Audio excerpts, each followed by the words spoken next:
এটি হচ্ছে একটি ফোটোনিক্সের data cable type C to C.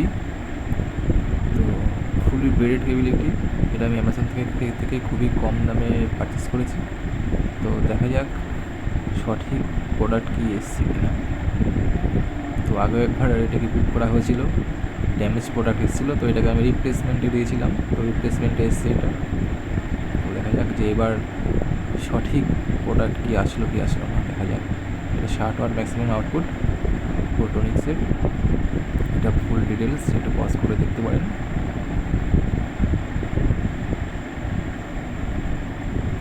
দেখা যাক ভেতরে কি এসছে আর কি, ড্যামেজ প্রোডাক্ট দিয়েছে কিনা। আবার মনে তো হচ্ছে না ড্যামেজ প্রোডাক্ট দিয়েছে। টাইপ সি টু সি,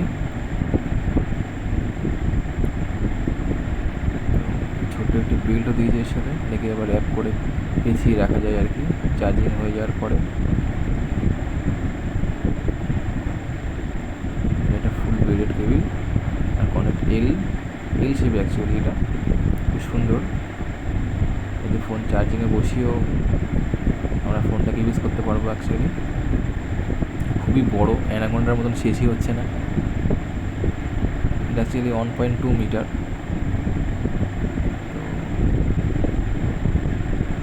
একটু লাগিয়ে নিই।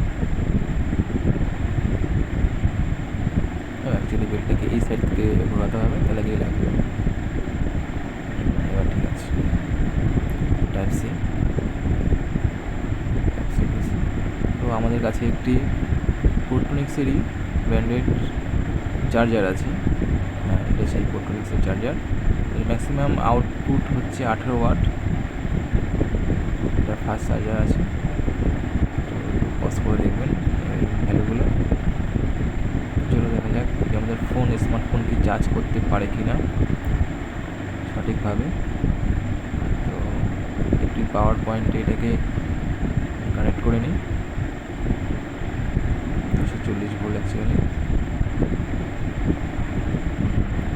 পাওয়ার অন করলাম, এবার দেখা যাক আমাদের স্মার্টফোনটাকে কি চার্জ করতে পারে। খুবই সুন্দরভাবে এটা চার্জ হচ্ছে। তো এটা এখান থেকে আপনারা অত দেখতে পারবেন না, খুবই ছোট দেখা যাচ্ছে। তো ফোনটাকে বন্ধ করে, হ্যাঁ এবার আপনি দেখতে পাচ্ছেন যে খুবই সুন্দরভাবে এটা চার্জিং নিচ্ছে, perfect, smooth. Thanks for watching.